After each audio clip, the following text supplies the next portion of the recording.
least 100 people have been killed and 300 injured after 2 car bombs struck Somalia's capital.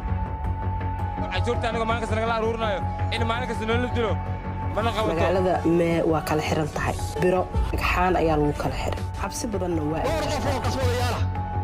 ma aha inay magac xumo siiyaan askarta ma aha inay magac xumo siiyaan dowladnimada Soomaaliyeed oo intay soo baxaan oo jidad ka qaadaan oo taayiro gubaan dhuunteena qabteen waxa waa shaqaysan waaye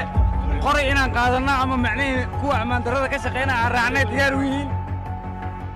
sida idin muuqata guryaha ku yaala halkan dadkii deganaa waa ay ka qaxeen sababta la xiriirtana waxa ay tahay in laga qaxay ciyaalka weerada intelligence xoog leh oo systematic oo qaabaysan ayaan yeeli doonaa waxaan ka codsanayaa inaad ugu garab istaagtaan runta talada toosan iyo gudashada waajibaadka shaqo ee la wakiish 7 saac gaarna balaayo ma qabno kuwan waa ducaysan yihiin waa u ducaynay wax khayr qaba Allah siiyo